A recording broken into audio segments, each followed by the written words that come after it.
So they will be kicking it away. The kick man for the Spartans is number 5, Ben Carniol. He will boot it away for the Spartans as they begin their preparations for their defense of their home field. They are 3-0 here in this building this season.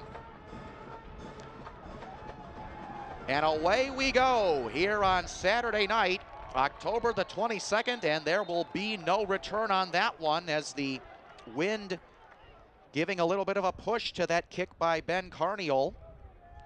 And we will get our first look at the offense of the Golden Tornadoes, who run the ball the vast majority of the time. In fact, if you do the math, the numbers show that the Geneva Golden Tornadoes run the ball nearly 90% of the time. So if you like watching football games or the battle is won in the trenches, this is the game for you. 1st and 10 from the 25. And again, we see that triple option early and often, but the Spartans were well prepared for it.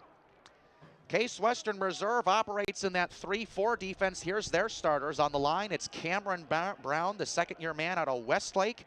Ian Henderson is the starting nose guard. He's a big boy, 6'6", 340 pounds. Jason Lockamy gets the start at defensive end. He is in his 3rd year, as it was a 3-yard gain on the prior play. So it'll be 2nd down and 7 upcoming for Geneva. They'll keep it inside. No, they pitch it to the outside. And just shy of the 30, that is Trayvon Marshall. He is the starting running back. He'll get the bulk of the carries, but with that triple option, Geneva will spread the ball around and many different players will get looks. So already a 3rd down situation coming up here.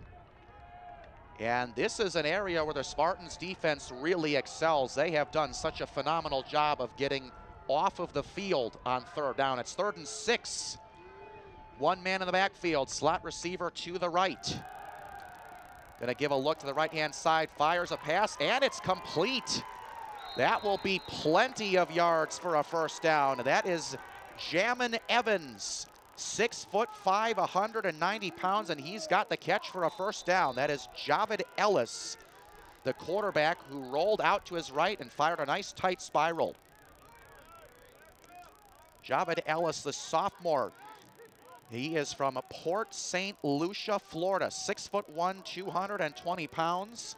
He's got an arm, but Geneva does prefer to go strongly with the run because of the triple option. Ball is at the 45. There's the pitch. It goes to the outside. A little bit of room to work with. They cross the center logo and into Spartan territory. That is Marshall again. He is also a 2nd-year player. He has carried the ball 109 times this season for 613 yards and 4 touchdowns, and is also, ironically, the team's leading receiver in yardage. So Marshall picked up 7. And that puts the ball at the Spartan 48-yard line with 12:35 to play early in the quarter. This is Ellis under center. Gonna keep it himself. Ran into a little bit of trouble, and he is not going anywhere. Javid Ellis was stopped frozen in his tracks. Leading the charge for the Spartans was Cameron Brown along with Nick Kwan.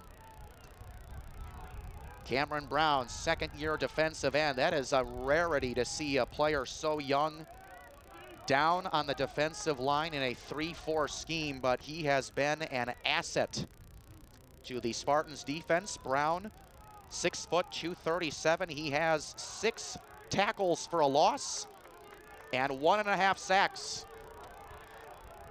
3rd down and 2. Another early 3rd down situation for the Tornadoes. There's the motion man. It's a quarterback keeper. It is Ellis trying to fall forward. Did he get enough? It does appear that he's going to have the 1st down, and the chainman will move forward 10 yards. Well, Geneva executing offensively on 3rd down. They have already converted 2 3rd down plays.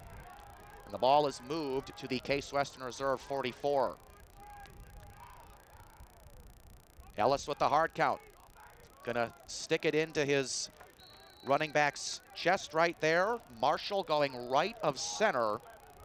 Not a whole lot doing there. A very stout front seven for the Case Western Reserve Spartans. Spartans linebacking core is a little bit beat up today. The starting inside linebacker, Andrew Benathi, suffered an injury in last week's win against Teal, so he is out. And I am told that we will see a significant amount of time for Owen Williams, the senior outside linebacker, going into the starting lineup. Second down, 7 to go. The Tornadoes again and again. Cameron Brown pushes him backwards. Ian Henderson was there as well, the sophomore nose tackle out of Detroit, Michigan. Well, there was clearly no hole to work with on that play. Got to give a lot of credit to the Spartans linebacking core as well, because when you only have 3 players down on the defensive line, you got to get to the line of scrimmage very quick if you're an outside linebacker. The Spartans showing the speed and power to do so there. Third down and 7. Ball at the Spartan 41-yard line. Again, the triple option. It is another quarterback keeper. But the Spartans are going to get the stop. It's going to be a couple of yards short of the first down. That's the freshman quarterback, Peter Hontus, who just snuck into the game and was dragged down from behind. It is Nick Kwan who leads the secondary and tackles at 27.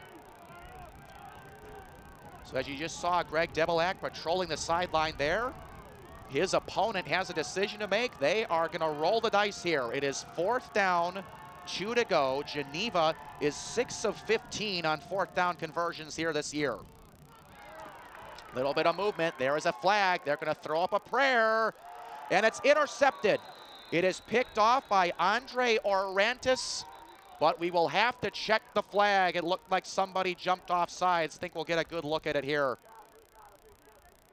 All kinds of movement, mostly from the blue uniforms right there, so the interception likely will not stand. And it will be a Spartan penalty.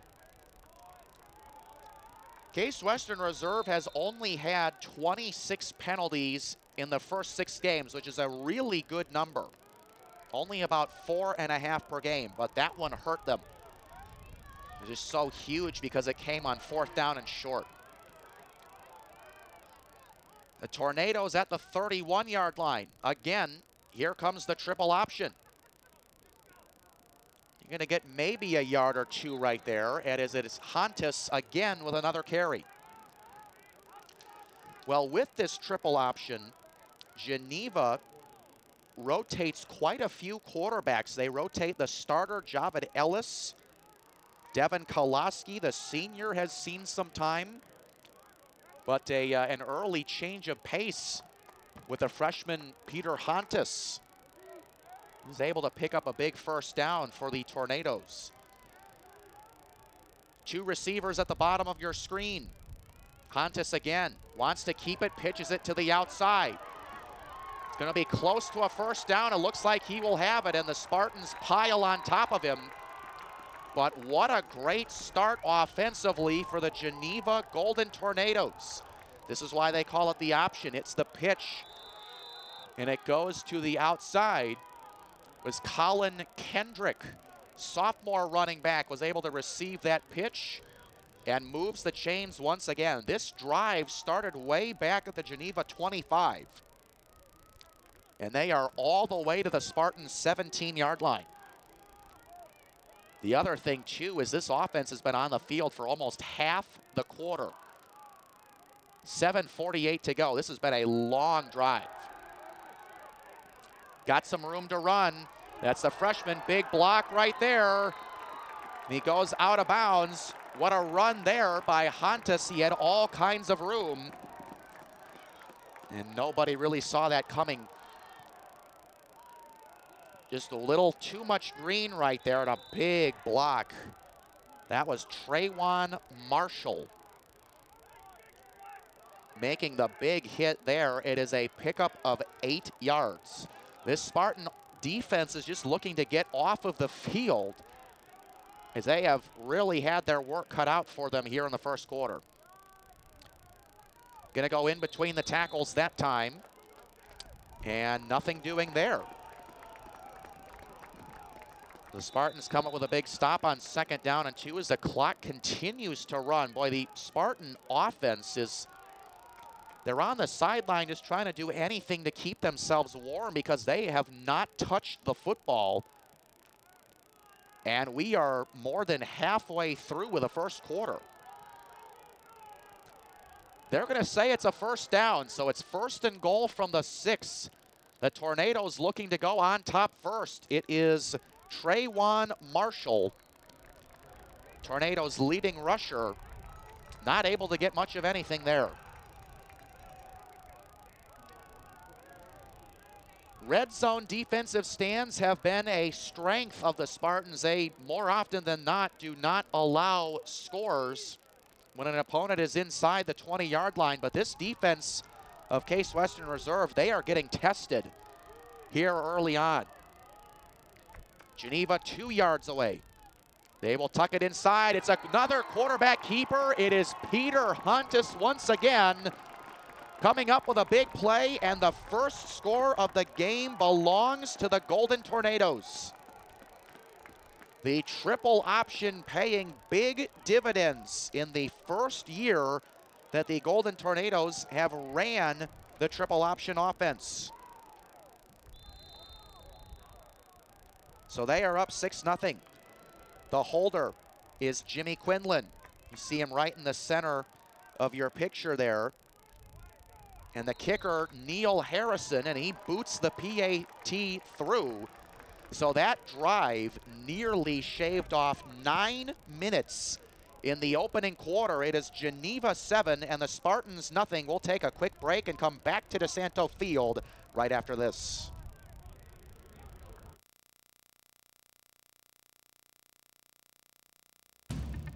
Everyone loves a comeback, right? Especially when that comeback is Queso Diablo from Qdoba, full of spicy satisfaction to take you straight to queso bliss. That fiery, smoky sensation you've been craving has returned. Celebrate the comeback of Queso Diablo, available now and for an infinite time, only at Qdoba Mexican Grill.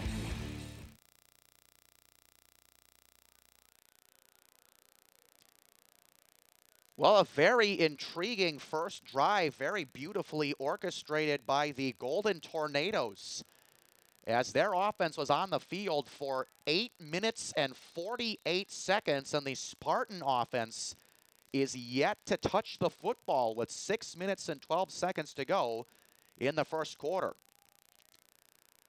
But they will get it here as the boot is in the air. It is a short one and be returned by the Spartans' Justin Fan from about the 20-yard line. He's across the 30 and tripped up at about the 35-yard line. So Greg Debilak and his offense will regroup as they're going to get on the field for the first time after that long possession by Geneva. That drive was well over a dozen plays. And the Spartan offense, they love the hurry up, so they are going to get right to work here as the ball spotted at their own 34. It is Kuda with the tuck up the middle. It is the Spartans running game in between the tackles and nothing doing there. The Tornadoes feature the 3rd ranked defense in the pack, the Spartans defense at number 2. But the overall offense of Case Western Reserve, over 500 total yards of offense a game. They gain just 2 yards there. Kuda with 4 receivers, 2 on each side, 3 down linemen for Geneva. Kuda taking a look, gonna go to the right side, and it's working with Fan, and that's Justin Fan for a first down and more across the center logo. And Rob Kuda just finding the open man. He had good protection there, tight spiral, and they have made a weapon out of Justin Fan in the passing game. Three receivers to Kuda's left. He is now going to tuck it and run, changes direction. Maybe a gain of a yard right there, but that play was stuffed out by John Fiskus. 22 tackles, including 8 tackles for a loss. The senior out of Freedom, Pennsylvania, stops Kuda there. Same formation. 2 slot receivers to Kuda's left side. And Burke is there behind him. Kuda looking left, now is going to take off and run again, has a little bit of room, gets a block, gets another block, cuts it to the outside, 35-30. Kuda still going, and a big hit, and flags fly everywhere. It's going to be a late hit on Rob Kuda, who took off and ran, as you see right here. That was the first big block that I spoke about, then the second one by Burke, and right there is where the penalty comes from. Was a late hit on one of the most mobile quarterbacks in all of the conference. Kuda has 444 rushing yards coming into tonight's game. And of course, with the penalty, they will tack on a few more yards as Kuda gives the Spartan sideline a look. Spartans trying to get even here with Geneva, who ate up quite a bit of clock on their first possession. And they scored a touchdown. Spartans looking to answer. Going to spread things out once again. There's Kuda and Burke behind him. Kuda, the option again, going to keep it inside the 10, down to about the 5, maybe the 4, and another effective run by the junior quarterback and the product of Bartlett, Illinois. I think Kuda sold the fact that he wanted to throw early on, but then took off and ran and took what the defense gave him. That's what Rob Kuda does so well, about as well as any quarterback in this conference. He takes what the defense gives him. Whistle blown by the head referee, Janice Workland, as the clock stops with 4 minutes to play. Spartans threatening.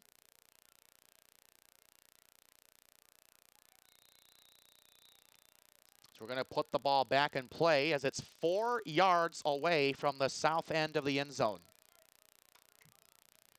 Here is Kuda. It is Burke. Burke on the second effort. No matter how hard he tried, Burke just had no room to work with there. Too many white uniforms down there.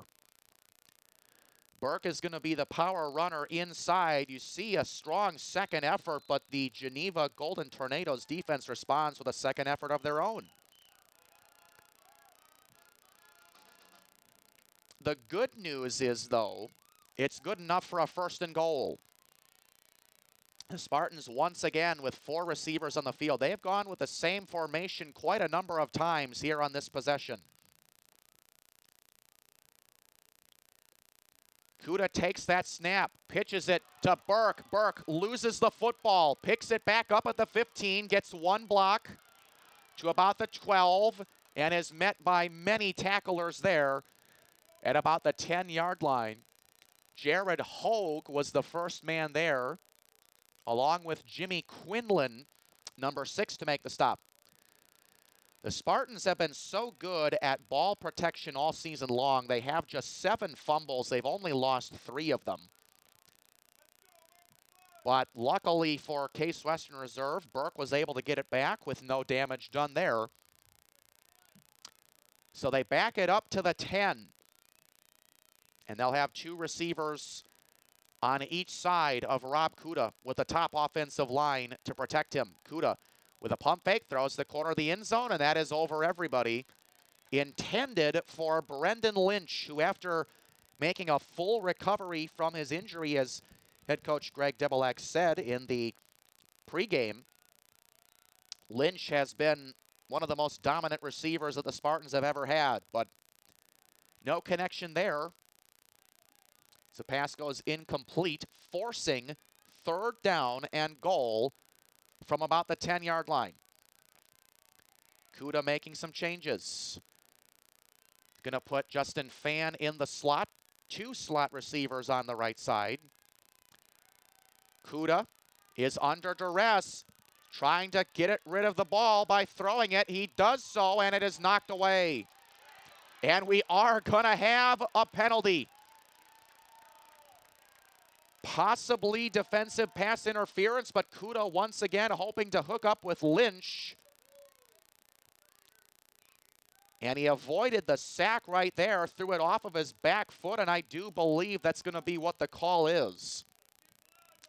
Stepping in the way for Geneva, it is Tim Martin, the junior defensive back.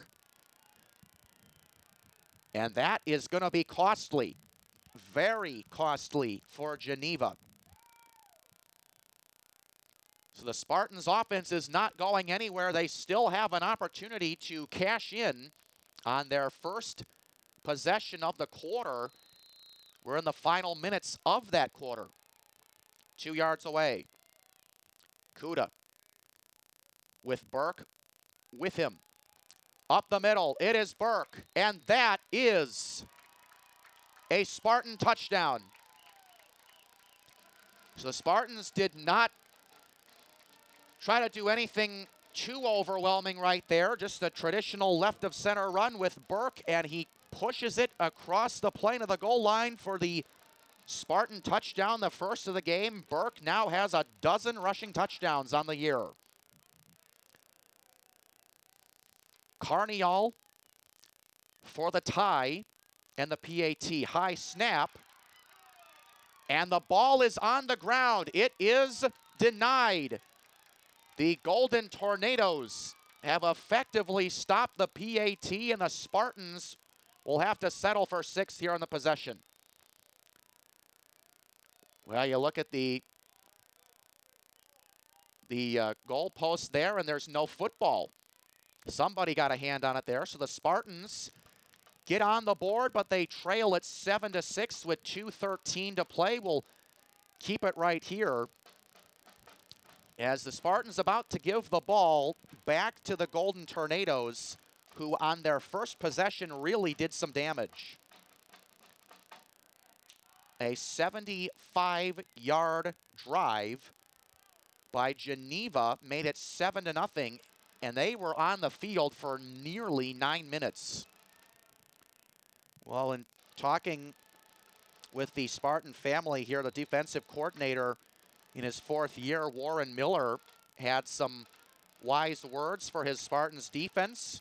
Take everything that you know about the traditional defense and throw it out the window, because that triple option is just so unique.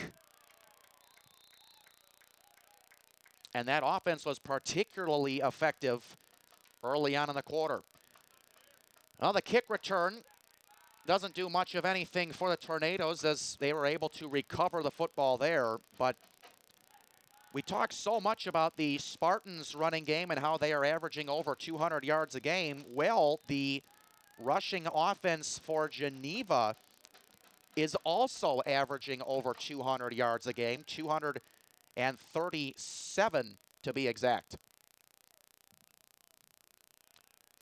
And the Geneva lead over the Spartans is 7-6 with 2:07 to play. Quarter number 1. Keeping it inside. That is as traditional a running set as we will see from Geneva all evening long. Trayvon Marshall, sophomore out of Leetsdale, Pennsylvania, and product of Quaker Valley High School. Just a 3-yard gain, though.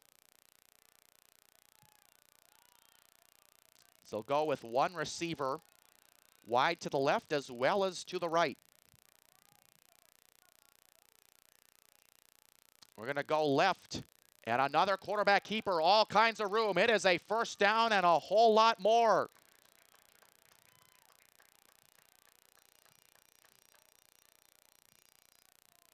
It is Geneva's rushing offense that has really gotten it done in the early going. Well, if you're going to run anywhere, you're going to run behind the left tackle, because that's usually the best offensive lineman that you're going to have.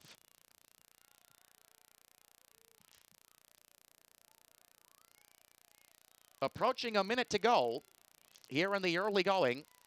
It is a brand new set of downs for the Golden Tornadoes. 2 receivers on the right side. We're going left, and the Spartans defense makes the stop there. And there is a very good look at one of the Spartans' defensive linemen, Ian Henderson. He is a very, very big man and just difficult to get underneath him to move him around. He is 6'6", 340 pounds. He and Brian McNamara out of Aurora, Ohio, get the bulk of the time at nose guard.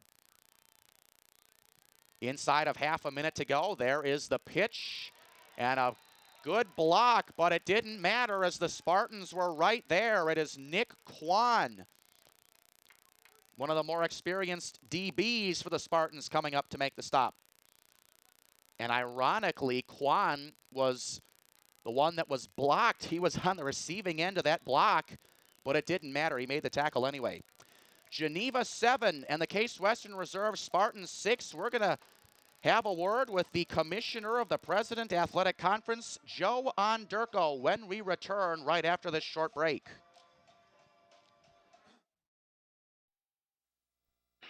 Inspired by the 60s, Dave's Cosmic Subs is spreading love around the world one sub at a time. Voted the best in Cleveland, Dave's Cosmic Subs uses only the freshest ingredients, all wrapped in the history of rock and roll. Dave's Cosmic Subs are perfect for any occasion, especially your next Spartan Athletics gathering. Visit Dave's Cosmic Subs Coventry or call 216-320-0330 for delivery. There's only one legendary sub, and that's Dave's.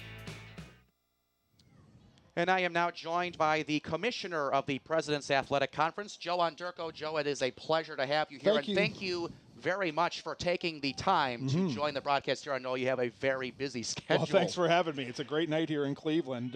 Nice to see the rain clear out, and good night for football. Absolutely. Spartans trailing here 7-6, and this is a very unfamiliar position for the Spartans because they have started the first 6 games undefeated. They are one of 18 teams that are undefeated, and they are a new member of the conference. They just joined in 2014 as we get a look at Geneva's offense and Cameron Brown chasing him down. Pretty nice play just getting rid of that, it looked like. Yeah, it's been a great addition having you guys in, and we're thrilled that that's the case, to have Case come back to the PAC. Of course, Case Tech back in the day was a charter member of this conference back in 1955, and kind of come full circle now with you guys coming back in for football. And the Spartan football squad is definitely back where they would like to be. Head coach Greg Debelak had 3 consecutive 10-0 seasons, and now he is bringing that into the conference, so doing a lot of damage there as the Spartans force a 4th down thanks to the pressure by Cameron Brown. Little bit of pressure on that punt as well, but the wind really giving that a lot of distance as it is Fan, and he is wrapped up right there inside of the 15-yard line, and that is where the Spartans will start. So, Joe, the Spartans, as well as I believe it is Carnegie Mellon coming into the conference in 2014. Talk to us a little bit about the state of the pack here this season. Right. Well, I mean, this is a season unlike any other, I would say. I said in the preseason, we had 5 teams this year, either in a preseason top 25 or getting votes in the top 25. I mean, that's unprecedented for us. And a lot of that you can credit to the addition of Carnegie Mellon and Case. I think you bring 2 really quality historic programs into the league, with great academic reputations. I mean, it's just a win-win all the way around, I see. First down and 10 for Case Western Reserve. They are at their 14. It is Kuda scanning the field, trying to find Lynch, and could not connect. That has become one of the better quarterback wide receiver options that we have in the conference. Kuda to Lynch, but unable to hook up right there. You see Geneva getting some good pressure there. This Geneva defense is pretty solid coming in. They, Case, but of course, I don't know that they've faced as many offenses as talented as this Spartan offense is. The number 3 ranked defense in the conference, Geneva, going up with the number 2 ranked defense in the Spartans. It is 2nd down and 10. Kuda trying to get away, going around in circles. We've got all kinds of flags coming in. Kuda goes down, but we're going to have a couple of penalties to sort out after the pressure from It looked Kuda. like a guy had a hold of his jersey and just wasn't going to let go of it. Take a look right there. He's just there. I guess he did get away a little bit. But that's that Kuda elusiveness that you very few quarterbacks have that, but he couldn't get away there, and you're going to have a hold, it looks like, being the call here. Well, as we sort through the penalties, Joe, have you seen any Spartan games throughout the course of the year? I have. You watched them on film? film? Well, I saw them at Bethany 2 weeks ago. I was down there. Part of my role, I get around to all 11 football stadiums at some point during the fall. So I did get to catch Case when they played down at Bethany on their homecoming. And, again, a very impressive display by Case. Bethany with some talent, but, the Case really able to move the ball pretty much as they wanted to that afternoon. So after the hold, the Spartans have their work cut out for them. They will need 22 yards for a first down, and we'll have 4 receivers on the field, 3 of them on the right side. Kuda in his own end zone. He's in trouble, rifles a bullet to Lynch, and incomplete. So that drive ended very quickly, and Coach Greg Devilek mentioned it in the pregame. This is not a defense they can take for granted for that very reason. No, they're a very solid defensive team. We've seen that in a couple of games. I saw Geneva. I was there last week when they played Carnegie Mellon, and of course your fans know how good the Tartans are. And it was a 17-10 game early in the fourth quarter. So I mean, this is a team you can't really let the record deceive you. Geneva has some talent, especially on the defensive side, and of course, offensively running the triple option. That's just something teams just don't see, so it's hard to prepare for. And we'll definitely talk about that a little bit more once Geneva gets the ball back, as the Spartans are going to punt deep in their own end zone. It is Kevin Burke, who is also the starting tailback for Case Western Reserve. He's doing some double duty here, as he has done all season long, but not a whole lot of breathing room to work with here for Burke and company. That's one of those cases, a bad snap, you can't even take a step back, or else you're looking at a safety. Well, the good news is they get the kick off. Geneva returns it and muffs the football, but they fall back on it. And a potential disaster avoided for Geneva, so they will start at the 35-yard line. So, Joe, I'm guessing you've seen them before. You've seen the triple option before. What is it specifically about the triple option that makes it so difficult? Well, I think for one thing, very few teams run it. Like I said, if you've seen Navy or Georgia Tech at the Division I level, you've seen it. But also, it's hard to prepare for because so much of it, the decision making is in the hands of the quarterback. In other words, he's got the option. The first option is the handoff to the fullback as he comes through. So if there's a hole there, he'll just give it to him. If not, he can keep it and go around end. And then depending on whether he's engaged by the end or the linebacker or not, he has a third option of pitching out. So there's no predetermined where it's going to go. It's all based on reactions to the defense. Well, they have excellent starting field position as well, as they're going to go left of center. It's another quarterback keeper. And Joe, just the number of teams in this conference that have quarterbacks who can do it all. Right. Quarterbacks who can run, quarterbacks who can throw, and smart quarterbacks too. Well, it seems like just about every team in this conference has a quarterback who can really do it all. I would agree with that. Yeah, I mean, I think you see, in the case of W&J, they've always been a really wide open offense. Very much zone read, throwing it down. Geneva, you can see more of the running attack. But I think if you look at Case, I think also if you look at Brendan Kuntz down at Thomas More, you got really some double and triple threat guys who can do everything. And like you said, very cerebral, very smart guys who make good decisions, don't put the ball on the ground, and that's what it takes to win in a tough league like this. So have third down and a yard upcoming. Geneva did very well at converting on third down conversions in the first quarter. And Joe, probably after this play, I'd like to ask you a little bit about Coach Greg Devilek and what your thoughts are on him. But another big third down situation upcoming for the Golden Tornadoes, and the Spartans in need of a stop here. And it does appear that they will have enough for the first down. It is the sophomore Trayvon Marshall out of Leetsdale, PA, moving the chains for Geneva. So I would imagine that at some point, Joe, that you had spoken with Coach Greg Devilek and all the winning that he has done in his coaching collegiate career. What were your overall impressions of Coach Devilek? Greg's a pro. I mean, I don't think there's any question about that. I think he and Coach Lackner at CMU, they bring such a sense of professionalism, and guys who have been obviously very successful, but I think also take pride in how their programs present themselves, how they carry themselves, and really want to do things the right way in every aspect. Going to have some whistles here as they will blow the play dead. Yep. Looks like it's going to be a false start. Yeah, I mean, I was just talking with Amy Backus, the case AD, before I came in here, and we were just recapping basically those first couple years. And, obviously it's raised the level of PAC football, both teams coming in. Certainly academically, it's a plus. So really it's been a win-win. I think from behalf of the schools, I think especially given how tenuous things were with the UAA with football, it's really stabilized the schedule. Just knowing they have that schedule year in and year out, whereas before they were scrambling to get 4, 5, 6 extra games to work around the UAA games.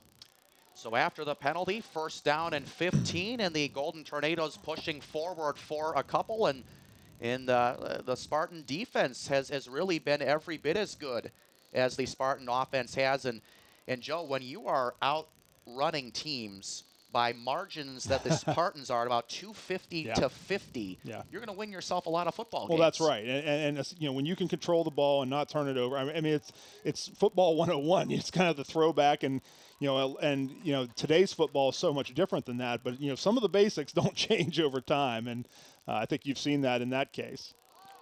Spartans get a stop. Looks like the ball is loose. It is up for grabs. Were the Spartans able to get it? It does not appear so. Looks like Geneva was able to get it back. And I guess, Joe, that is the one thing about Geneva. They run the ball so much. They are every now and then susceptible to fumbles, and they have fumbled the ball on occasion. About 25, I believe, or so fumbles on the season, but they're able to get it back right there. But we have seen in the early going how hard this offense is to stop this triple option. Why do you think so few teams run that option? Well, I mean, we're in a passing day. I mean, people like to throw the ball all over the field, and Geneva's kind of going against the grain a little bit with that. I was talking with Andrew Fee, one of their assistant ADs beforehand, and as we said, there's a certain amount of that I think to expect when you're implementing an offense like that for the first time. But as he said, he's like, the frustration for us has been the ones that had nothing to do with the option, just the getting hit and just not protecting the football. The things that they feel they could take care of, I think they feel like if they had taken care of the football a little better, they'd be coming in here maybe 4-2 instead of 2-4, and might have a little different perception of the team at this point in the season. We're speaking with Joe Ondurko, the commissioner of the President Athletic Conference. And Joe, I think one of the big reasons why we've got you in the booth here now is to shed a little bit of light on the tiebreaker situation, and we really have the most qualified mind I don't know how qualified to explain that to us here. So, we're looking at a situation where the Spartans are hoping to be able to compete in some postseason games. Go into a little bit of detail about that tiebreaker for us. Essentially, here's the scenario we're looking at. Thomas More, if they win their next 2 games, is going to finish 8-0 in the PAC. Obviously, Case is undefeated as well. If they win out, they finish 8-0 in the PAC, and they don't play each other. That's a function of our unbalanced schedule, the fact that we have 11 teams and only play 8 conference games. So what do? Well, certainly they'd be co-champions if it were to finish that way. The bigger issue is the automatic bid that the PAC has to the NCAA tournament. Our football coaches dealt with this very issue in the offseason. So this tiebreaker comes from them with approval from our athletic directors. And they kind of had like NCAA strength of schedule, and they wanted to get away from that. They felt that was a little too nebulous. So what they focus on is winning percentage of PAC teams that you beat. And as you break it down, they all play the same teams except for 2. And the 2 teams that one plays that the other doesn't are Washington and Jefferson and Geneva. And it does not look like Geneva is able to capitalize on that field goal attempt. So the Spartans are going to get the ball back. Here's a good look at the replay, and just maybe a little bit too far a distance right there for Geneva. Just a little bit short. Looked like it was online, but just didn't have the distance, right? So basically, what do I mean by that? I mean, Case is playing Geneva tonight, but Thomas More doesn't play Geneva as part of the unbalanced schedule. On the flip side of that is Washington and Jefferson. You guys don't play W&J, but Thomas More already has. So when you go through it, basically what's going to come down to which of those teams finishes higher. If the season ended today, it would be W&J, in which case Thomas More gets the AQ tiebreaker over Case Western Reserve. So we have 9 minutes and 38 seconds to play. We're speaking with the commissioner of the PAC, Joe Ondurko, is joining us in the booth. And meanwhile, that is Justin Fan making a pass reception right there. Tried to do a little bit of extracurricular activities afterwards, and picks up a couple yards, and he has really become a big-time target for Rob Kuda. Absolutely. And, you know, following up on that thought, though, and we were talking about this off air, the fact of the matter is if Case runs the table and finishes 10-0, then it's not going to matter, quite frankly. You know, if that's the case and they and Thomas More tie, they're both going to go to the NCAA playoffs. There's never been a case that I've seen since the bracket expanded to 32 teams that an undefeated team has not made the playoffs. Do believe there was a flag coming from the back judge there. It is a Rob Kuda run, so we'll have another penalty to sort out there. And Joe, I'd also like to pick your brain about other teams in Division III from other conferences and how they might stack up against a Thomas More or a Case Western Reserve. Well, I mean, nobody stacks up with Mount Union. That's the one thing we know for sure. And, of course, that with them being close by, that's a challenge for us. They've been the standard bearer for 2 decades, essentially, in Division III. But I think what we've shown is this conference, our conference, can hold its own against just about everybody else in the region. You look at last year, Thomas More, hosted a first-round game against Washington and Lee out of the ODAC and won convincingly, and then was in pretty good shape against Wabash, the North Coast champion, before their quarterback got injured, and they ended up losing that game in overtime. So I absolutely think, with the exception of Mount Union, I think, the top tier of our conference, Thomas More, Case Western Reserve, I think you would add Westminster and W&J into that, maybe Carnegie Mellon, can certainly play with the best of the big boys around this region. And Rob Kuda, in the meantime, fired a strike to the sophomore wide receiver, Joey Spitali. Good to see him back on the field after recovering from his injury. So he is back and catching passes from Rob Kuda and company. It's 3rd down and 4 from the 26-yard line. Spartans offense looking to convert just to stay on the field. Yeah, but it looks like Geneva may have come up with another stop. Geneva's real strength is they've got a senior-led linebacking core that's just really solid across the way. So, and there you can see they did come up short. So, good stop for the GTs there. And this game, like I said, feels very similar to Carnegie Mellon last week. That was a game in Beaver Falls. But, this Geneva team, like I said, you can't let the record fool you. They can hang with some of the better teams in the league. Well, they've held one of the top offenses in the conference to just 6 points, and we are about halfway through the the second quarter, rather. So they are really holding their own there as Burke is going to punt it away a little bit short, but it is going to take a Spartan bounce inside the 40. It'll be down at about the 35-yard line. So we'll step aside. Joe Onderko, the commissioner of the PAC, thank you very much for joining us, and thank you for explaining my pleasure. Oh, absolutely. And my thanks to you for a great job covering Case Western football. It's great having you guys here. Well, I absolutely appreciate it. We'll take a short break right after this.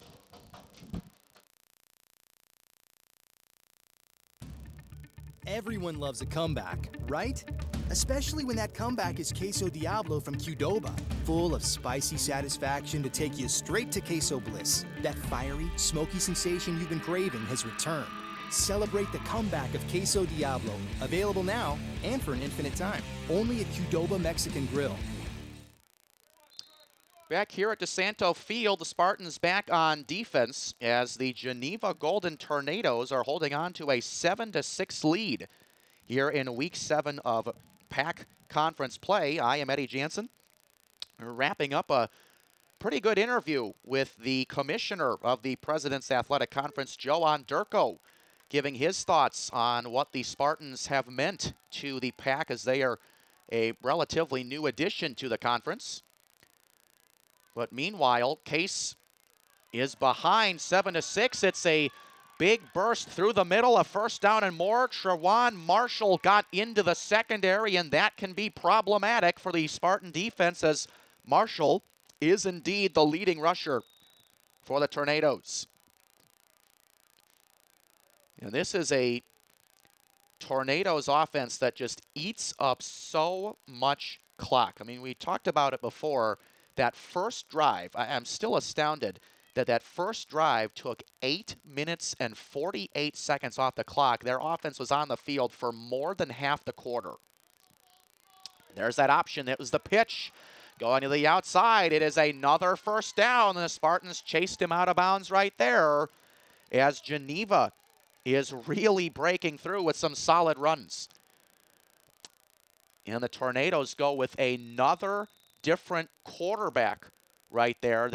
They rotate a lot of different players in there. I believe that was Javid Ellis. First time in a while we've heard from him, but he is penciled in as the starting quarterback, but they rotate a couple of them.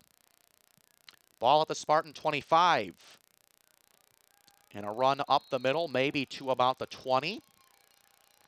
Spartan defense coming into today's game have allowed 82.5 rushing yards a game, and that number was actually much lower as of about a week ago when they faced Teal, who went for a pretty decent rushing day. But the Spartans' run defense, for the most part, has been averaging about 50 rushing yards per week. But that is not the case here tonight, and that is due to the triple option of Geneva.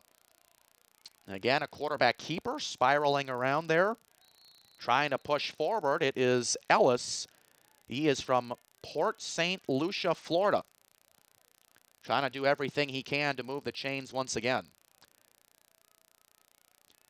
Well, that's the other thing, too. The clock just being absolutely dominated by the Golden Tornadoes. And with it being a bit of a brisk, chilly night here, the offense on the sideline, they're going to have to throw on a jacket or a fleece or something or other just to stay warm.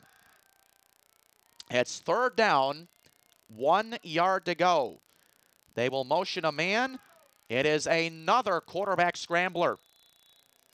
And Ellis is able to move the chains yet again.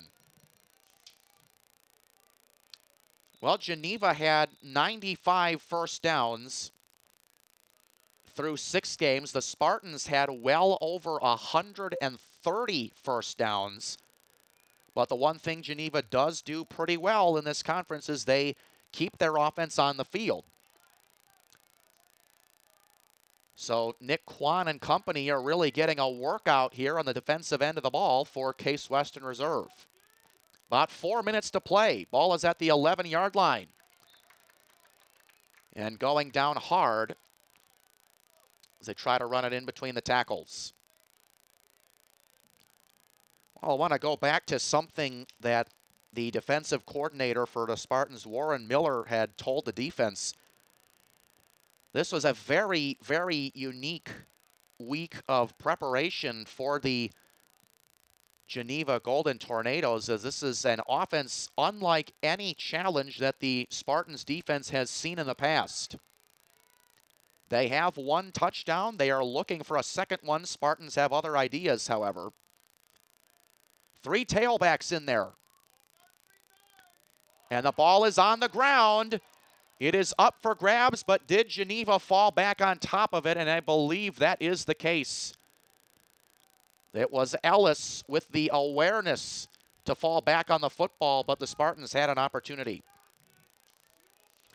And one thing that we mentioned when the commissioner, Joe Ondurko, was aboard with us is because of the fact that Geneva is such a run-heavy offense, they are prone to fumbling the football just by nature. They do have 23 fumbles coming into today's game. They fumbled it twice here this afternoon. They're lucky to get it back there. 11 yards out. A little bit of a hole for Ellis, but he's not going to be able to score there. And the Tornadoes are going to be about 2 yards short. And they will once again have a decision to make. We saw them go for it on 4th down once before. And I think we're going to have the similar case here again. It does not appear that the Geneva offense is going anywhere. They're going to stay on the field. There's a long look over to the sideline. As that clock continues to run, we're approaching 2 minutes here at DeSanto Field. As now we are inside of 2 minutes, and a timeout will be called. So at the conclusion of this break, we'll have 4th down and 2 as we'll step aside momentarily.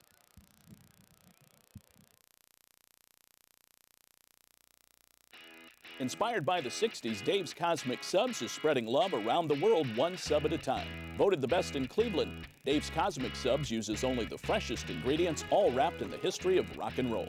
Dave's Cosmic Subs are perfect for any occasion, especially your next Spartan athletics gathering. Visit Dave's Cosmic Subs Coventry or call 216-320-0330 for delivery. There's only one legendary sub, and that's Dave's.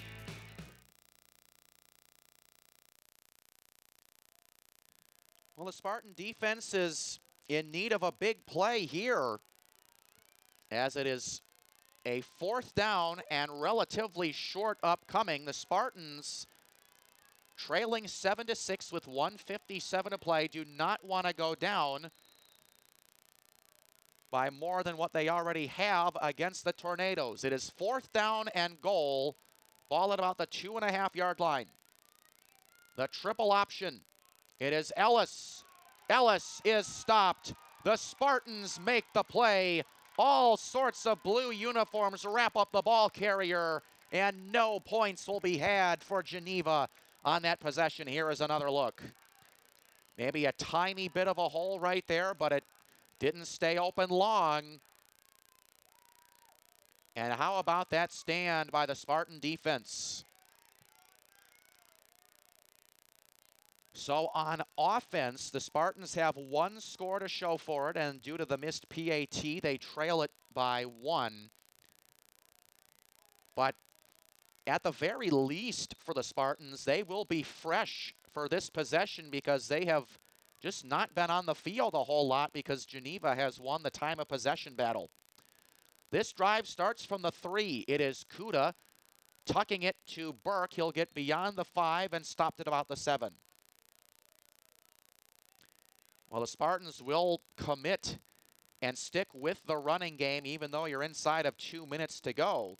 This is normally a Spartan offense that loves to run the hurry-up offense.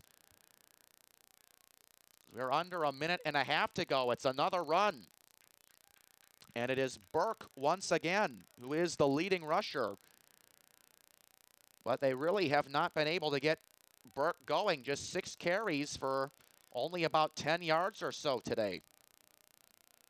And as the commissioner, Joe Onderko, mentioned, and also echoed by Coach Greg Debelak, this is not a Tornado defense that you can take for granted because they are 3rd in the conference in total yards. Under 1 minute to play. 3rd down and 3. Spartans going with another run. This is Burke. He's got a hole. 1st down to the 20 and wrapped up at about the 25. It was Jared Hogue who made the stop, but the Spartans will pick up the 1st down. Burke had a little collision right there, but was able to stay on his feet. And the clock does stop as the Spartans will take a timeout. We'll take it with them. They're game planning for this drive right here. Everyone loves a comeback, right? Especially when that comeback is Queso Diablo from Qdoba, full of spicy satisfaction to take you straight to queso bliss. That fiery, smoky sensation you've been craving has returned. Celebrate the comeback of Queso Diablo, available now and for an infinite time, only at Qdoba Mexican Grill.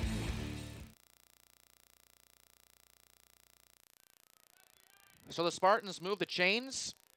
We're about to find out what they're going to do with the final 48 seconds. We saw 3 running plays in the drive for Case Western Reserve, but if they want to score some points here, we're probably going to have to see some passing from Kuda. And he is equipped with 4 receivers on the field, 2 on each side. Kuda giving a look. He's going to run. Had a lot of room to work with, but an excellent open field tackle made by the Golden Tornadoes. That was Skylar Crone, sophomore linebacker who met Kuda. And the clock continues to run after a pickup of just 5.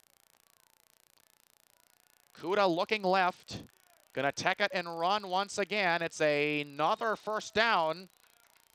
Kuda gets it to about the 36, and the clock stops with 16 seconds remaining.